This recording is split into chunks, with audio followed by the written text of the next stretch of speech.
So another massive weekend in the Premier League, and talkSPORT, of course, was the place to be.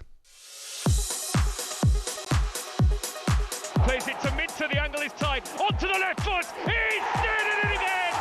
2 for Minter, 3 for Brighton, and it's Brighton 3, Chelsea 0. It's a deep ball towards the far post, Marino's there again, and he taps it in from 7 yards out, and Arsenal have a new goal-scoring hero. It's Leicester 0, Arsenal 2. 6 minutes into the game, West Ham 0, Brentford 1. Kevin Schade has given Brentford the early lead. Fulham 2, Nottingham Forest 1, Fulham back in front, Calvin Bassey. Game over now, Manchester City 4, Newcastle 0. It came from a corner, Ilkay Gundogan whipped it towards the near post, a flick on by Erling Haaland, and James McAtee at the far stick. And this should be the clincher because it's Southampton 1, Bournemouth 3, and it's Marcus Tavernier off the bench. As Ollie Watkins thunders the ball into the empty net, and Ipswich's resistance is broken.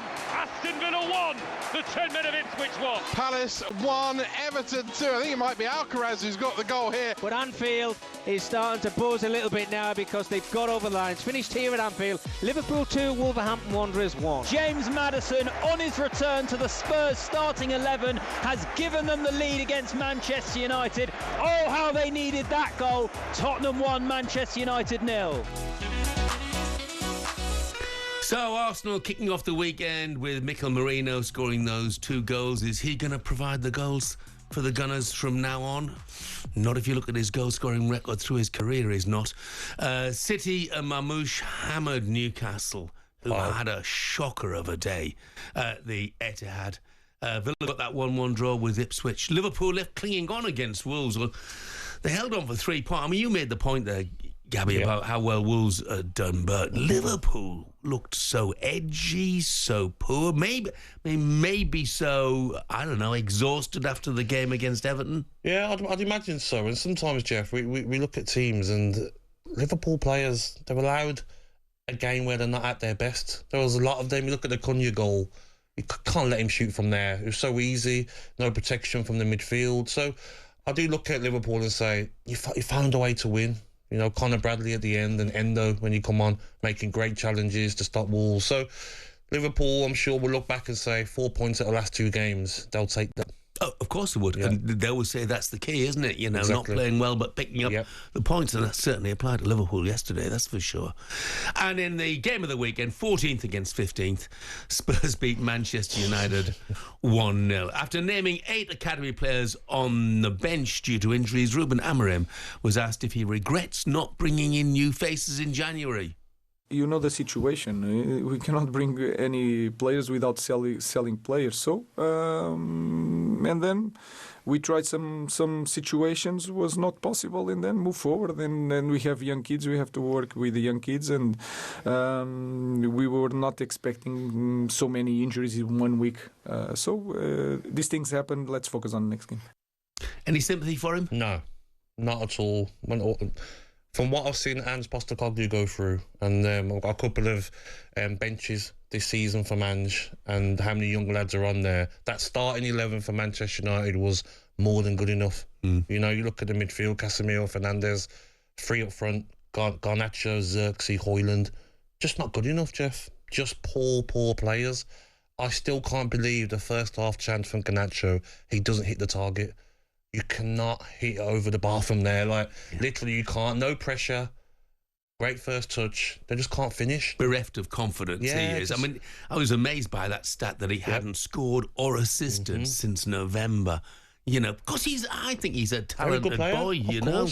But sometimes you see talented players like that, Jeff, but that final bit where it matters, that final cross, that final finish, that's what Ruben Amorim will be frustrated with. And maybe that's why he was up for sale in January. Yeah.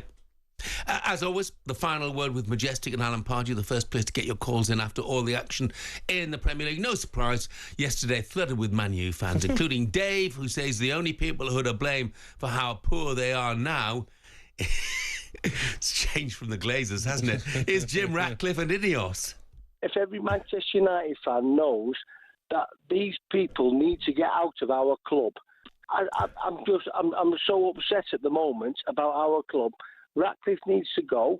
Qatar needs to come in and offer and offer the Glazers another deal to get rid of everything.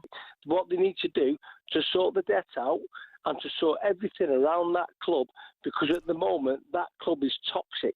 It's absolutely toxic, and it needs people who love that club to sort that club out.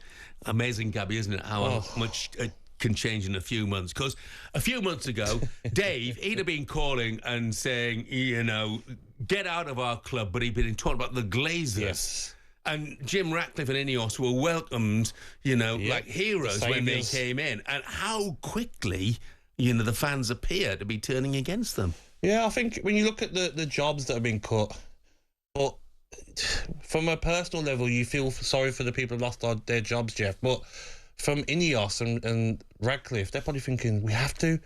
The Glazers have left it in a mess. We've got to make these tough decisions. We've got to make these cutbacks. They've got no money to spend. Do you know what I mean? So many bad signings from previous managers. It's hard to take, though, isn't it, Gabby? When you're getting rid of backroom staff, people who've worked at the club for years, and saving pennies per person. Yeah, pennies, a pittance. Yes. And then you see the players out on the pitch earning an absolute fortune, and yet it's other people who are suffering for the fact that they can't get a result. I thought they should have won yesterday. They had enough chances to win the game, to be brutally honest. You can't, as well as a fan now, every owner, get Radcliffe out, get Ineos out. Listen, your team has got a good enough squad of players. Yes, injuries yesterday, but still the starting team was good enough to win the game. Like you said, Spurs weren't great, but one keeper makes great saves and parries it away from the danger. One keeper parries it straight to Maddison, he scores. That's the difference. Right. Yeah, completely right. Ash, who's a Newcastle fan, he's a regular contributor. He's lit the blue touch paper and stepped away. Some people may say this isn't realistic, but it is. We've seen clubs 12 points clear of relegation at this point be relegated from this stage. Manchester United, if this form continues, it could happen to you. Do not rule it out yet. That's not me saying that. That was Ash, the Newcastle fan. You never fan. know, though. The form they're in. I mean, they're playing everyone, Jeff, and they're just comfortable. Yes, yesterday was tired, but Palace went to Old Trafford recently, got a result. Yeah. I mean, they're losing with ease against teams they should be beating. By the way, we've just got one more. Morning, gents. As a Chelsea fan, I'm loving seeing Manchester United in turmoil. The recent seasons post-Abramovich, when we've been struggling, United fans have dished out so much grief. Sometimes you reap what you sow. You do indeed, but Mr. Chelsea fan, maybe take a look at your own side as well, just at the moment. Manchester United fans, we're opening the phone lines for you this morning. Just how bad is the state of your football club? Do you have any hope? Who is to blame? talkSPORT Breakfast, waking you up Monday to Friday morning from 6 a.m. on AM, on DAB, via the talkSPORT app and on your smart speaker. talkSPORT.